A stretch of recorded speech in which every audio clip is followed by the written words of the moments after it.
ഈശോയെ ആരാധന, ഈശോയെ മഹത്വം.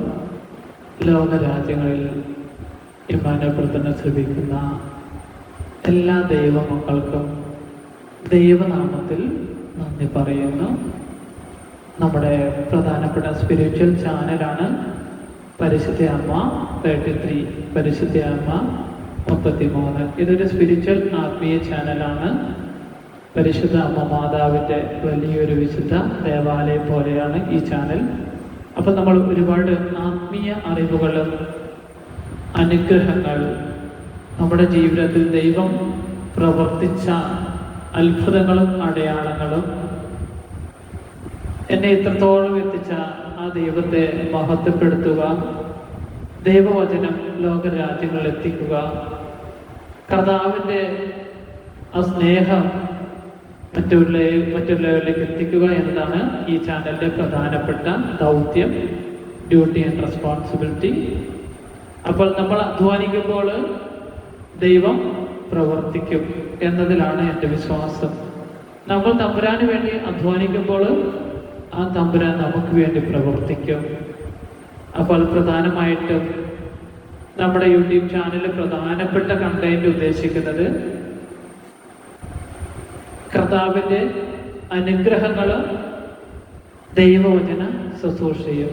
അപ്പോൾ ഇന്ന് പ്രധാനമായിട്ടും ഈ കണ്ടന്റിൽ, ഈ ചാപ്റ്ററിൽ കർത്താവ് തന്നിരിക്കുന്ന ഒരു അനുഗ്രഹം, അറൗണ്ട് 10,000-ഓളം അനുഗ്രഹങ്ങൾ ഈ ശുശ്രൂഷ ജീവിതത്തിൽ ഉണ്ടായിട്ടുണ്ട്. അതിൽ എൻ്റേതായിട്ടുള്ള ഒരു അനുഗ്രഹം, അതാണ് ഇന്നത്തെ പ്രധാനപ്പെട്ട മാറ്ററിന്റെ പ്രധാനപ്പെട്ട മാറ്റർ പറഞ്ഞാൽ മാനസാന്തരം. അതാണ് ടോപ്പിക് എന്ന് പറയുന്നത് മാനസാന്തരം. ആരുടെ മാനസാന്തരം? എൻ്റെ മാനസാന്തരം. ഞാൻ എന്നിൽ നിന്ന് തന്നെയാണ് ആദ്യത്തെ അനുഗ്രഹം സാക്ഷ്യപ്പെടുത്തുന്നത്. ഇതൊരു സാക്ഷ്യമാണ്, ഇതൊരു മാറ്റമാണ്. ശരിക്കും പറഞ്ഞാൽ ഇതിൻ്റെ പ്രധാനപ്പെട്ട ടോപ്പിക് മാനസാന്തരം. യേശുവേ സ്തുതി, ഈശോയെ ആരാധന, ഈശോയെ മഹത്വം. നമുക്കൊന്ന് പരിശുദ്ധ അമ്മ മാതാവിനോട് പ്രാർത്ഥിക്കാം. എല്ലാവരും ഈ സമയം ഒന്ന് പ്രാർത്ഥിക്കാൻ ശ്രമിക്കുക. എൻ്റെ കൂടെ ചേർന്ന് പ്രാർത്ഥിക്കുക. പരിശുദ്ധ അമ്മയോട് ചേർന്ന് നമുക്ക് നന്മ നിറഞ്ഞ മറിയം ചൊല്ലി പ്രാർത്ഥിക്കാം. നന്മ നിറഞ്ഞ മറിയമേ സ്വസ്തി, കർത്താവ് അങ്ങയുടെ കൂടെ സ്ത്രീകളിൽ അങ്ങ് അനുഗ്രഹിക്കപ്പെട്ടവളാവുന്നു. അങ്ങയുടെ ദരത്തിൻ ഫലമായി ഈശോ അനുഗ്രഹിക്കപ്പെട്ടവനാണ്. പരിശുദ്ധ മറിയമേ തമ്പുരാന്റെ അമ്മേ, പാപികളായ ഞങ്ങൾക്ക് വേണ്ടി ഇപ്പോഴും ഞങ്ങളുടെ മരണസമയത്തും തമ്പുരാന്റെ അപേക്ഷിക്കണമേ. ആമേൻ. നിത്യം പിതാവിനും പുത്രനും പരിശുദ്ധാത്മാവിനും സ്തുതി, ആദിയിലെ പോലെ ഇപ്പോഴും എപ്പോഴും എന്നേക്കും. ആമേൻ. എല്ലാവർക്കും ദൈവനാമത്തിൽ നന്ദി പറയുന്നു. മാനസാന്തരം. അപ്പോൾ ഒരു വ്യക്തിയുടെ മാനസാന്തരം, അപ്പോൾ ഈ മാനസാന്തരത്തിൽ ആദ്യം വേണ്ട ഒരു ഘടകമുണ്ട്. അതാണ് എന്താ? ദൈവം നമ്മളെ ആകർഷിക്കണം. വചനത്തിൽ അത് പറയുന്നുണ്ട്. എൻ്റെ പിതാവ് ആകർഷിക്കാതെ ഒരുവനും എൻ്റെ അടുക്കലേക്ക് വരികയില്ല.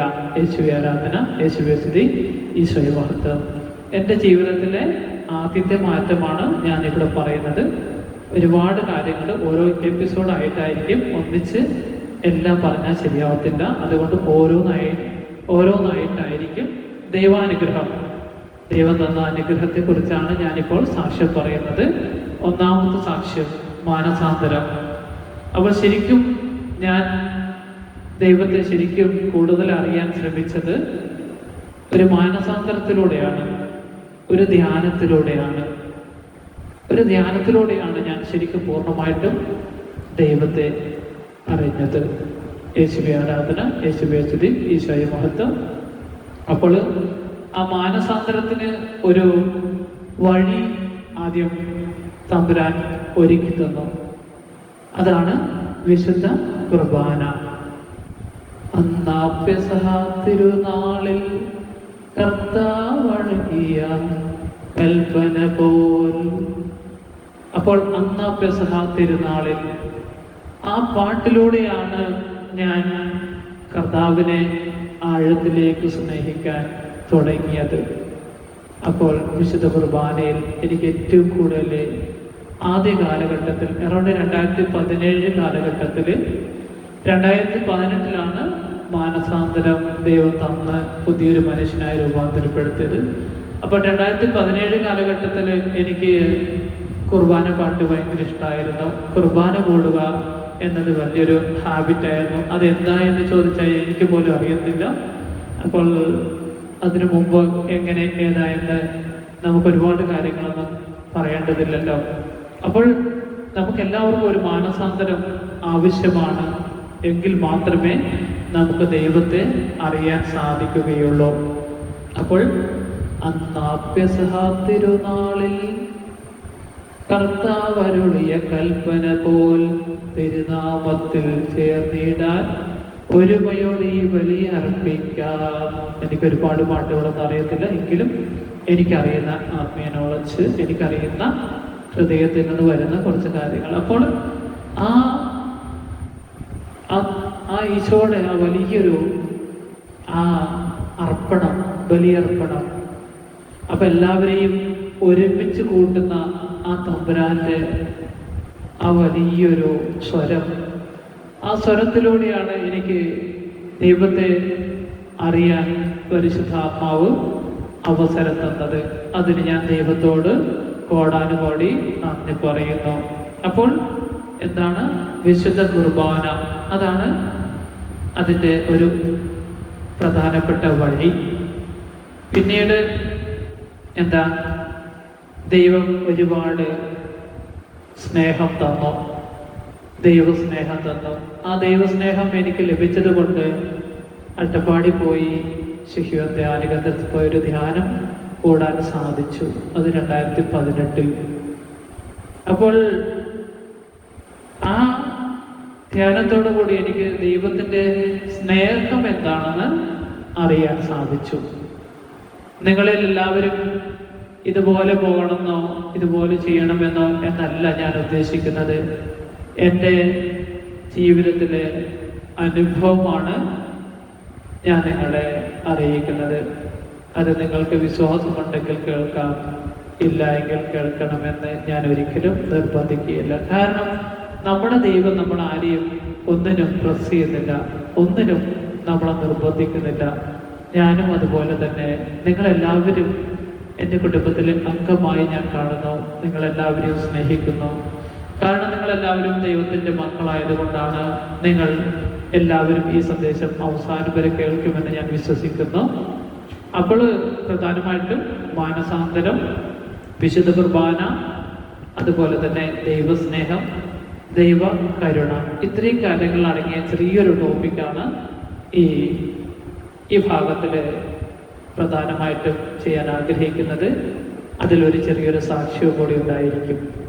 അപ്പോൾ ഞാൻ ആദ്യമായിട്ട് ദൈവസന്നിധിയിൽ എൻ്റെ ദുഃഖങ്ങളും പ്രയാസങ്ങളും ഭാരങ്ങളും കണ്ണുനീരും ആകുലതകളും നിരാശകളും, എന്ത് ചെയ്യണം, എങ്ങോട്ട് പോകണം, ഇനി എന്താണ് വഴി, അങ്ങനൊരവസ്ഥയിലാണ് ഞാൻ ദൈവത്തെ അന്വേഷിച്ച് അട്ടപ്പാടി മലമുകളിലേക്ക് യാത്ര തിരിച്ചത്.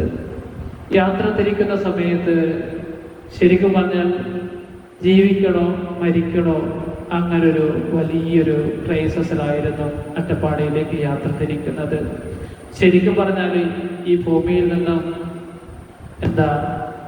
ഒഴിഞ്ഞു പോകാനുള്ള ഒരു മാനസിക വിഭ്രാന്തിയും പ്രയാസങ്ങളൊക്കെ ആയിരുന്നു അന്നുണ്ടായിരുന്നത്. ജീവിതത്തിലെ എല്ലാം നഷ്ടപ്പെട്ടു പോയി, ഒന്നുമില്ലാത്ത ഒരവസ്ഥയിലേക്ക് എല്ലാം കൈവിട്ടു പോയ ഒരവസ്ഥ എന്ന് പറയാം. നമ്മൾ പറയാം എല്ലാം കൈവിട്ടു പോയി. അതിന് കാരണം ശരിക്കും പറഞ്ഞാൽ നമുക്ക് ആരെയും ഒന്നും കുറ്റം പറയാനോ വിധിക്കാനോ അർഹതയില്ല. എൻ്റേതായിട്ടുള്ള കുറെ എടുത്തുചാട്ട പോരായ്മകൾ, പിന്നെ നമ്മളറിയാലോ നമ്മുടെ കുടുംബജീവിതം എന്താണെന്ന് ഇന്നെല്ലാവരും അനുഭവിക്കുന്ന വലിയൊരു കാര്യമാണ്. കുടുംബത്തിൽ ഒരൈക്യവും സമാധാനവും സന്തോഷവും ഒന്നുമില്ലാത്തൊരു കാലഘട്ടത്തിലാണ് ഞാൻ നിങ്ങൾ ജീവിക്കുന്നത്. അപ്പോൾ അവിടെ പറ്റിയ ഏറ്റവും വലിയ പിഴയാണ്, പിഴ എന്ന് പറയുമ്പോൾ തെറ്റ്. നമ്മൾ സ്നേഹിക്കുന്ന എല്ലാവരും നമ്മളെ സ്നേഹിക്കണമെന്ന് ഒരു നിർബന്ധവുമില്ല. പക്ഷേ നമ്മളെ ഏറ്റവും കൂടുതൽ സ്നേഹിക്കുന്ന ഒരു ശക്തി ഈ ഭൂമിയിലുണ്ട് എന്ന് എനിക്ക് മനസ്സിലായി. അതാണ് ദൈവമായ കർത്താവ്. പരിശുദ്ധൻ, പരിശുദ്ധൻ, പരിശുദ്ധൻ. ആ തമ്പുരാനാണ് നമ്മളെ എന്നും എപ്പോഴും പൊന്നോമന പുത്രിയും പൊന്നോമന പുത്രനുമായി സ്നേഹിക്കുന്ന ഒരു ഏറ്റവും വലിയ സ്നേഹം. അതിനേക്കാൾ വലിയൊരു സ്നേഹമില്ല എന്ന് ഞാൻ നിങ്ങളോട് എൻ്റെ ജീവിതം കൊണ്ട് ഉറപ്പ് പറയുന്നു. അതാണ് യഥാർത്ഥ സ്നേഹം. അന്നാണ് എനിക്ക് കർത്താവിനെ അറിയാൻ സാധിച്ചത്. പരാജയപ്പെട്ട് ആത്മഹത്യയുടെ സ്റ്റേജിലേക്ക് നിൽക്കുന്ന സമയത്ത് തമ്പുരാൻ വിളിക്കുമ്പോൾ നമ്മൾ തമ്പുരാൻ്റെ അടുത്ത് പോകണമെന്ന് എനിക്ക് അന്നാണ് ബോധ്യമായത്. പല മക്കളെയും ദൈവം വിളിക്കുന്നുണ്ട് ദൈവത്തിൻ്റെ അടുത്തേക്ക്. പക്ഷേ നിങ്ങളുടെ ഇടയിൽ കുറേ പോരായ്മകൾ, മേബി അഹങ്കാരമായിരിക്കാം, ഈഗോ ആയിരിക്കാം, തെറ്റിദ്ധാരണകളായിരിക്കാം. നിങ്ങൾക്ക് പല മക്കൾക്കും തമ്പുരാൻ്റെ അടുത്ത് പോകാനോ തമ്പുരാൻ്റെ ബ്ലെസ്സിങ് വാങ്ങാനോ സാധിക്കുന്നില്ല. അതുകൊണ്ടാണ് നിങ്ങളുടെ കെട്ടുകളും ബന്ധനകളും അസ്വസ്ഥകളും ആകുലതകളും നിരാശകളും മാറിപ്പോകാത്തതിൻ്റെ ഒന്നാമത്തെ കാര്യം. അപ്പോൾ ഞാൻ തമ്പുരാൻ്റെ അടുത്ത് പോയി തമ്പുരാൻ്റെ ബ്ലെസ്സിങ് വാങ്ങി. അപ്പോൾ അവിടെ നിന്ന് എൻ്റെ ജീവിതം എന്താണെന്ന് പരിശുദ്ധാത്മാവ് കാണിച്ചു തന്നു. ഞാൻ എങ്ങനെ സഞ്ചരിക്കണമെന്നും അവിടുന്ന് കാണിച്ചു തന്നു. ഏത് വഴിയിലൂടെ യാത്ര ചെയ്യണമെന്നും അവിടുന്ന് എനിക്ക് സന്ദേശം പരിശുദ്ധാത്മാവ് തന്നു. പിന്നീട് ശരിക്കും പറഞ്ഞ ഒരു ചോദ്യചിഹ്നമാണ് നമ്മുടെയൊക്കെ ജീവിതം. പക്ഷേ അതിൻ്റെ സൃഷ്ടാവ് നമ്മൾ ഒരിക്കലും ഉപേക്ഷിക്കുകയില്ല. അപ്പോൾ ആ സൃഷ്ടാവിൽ നമ്മൾ പൂർണ്ണമായിട്ടും സറണ്ടർ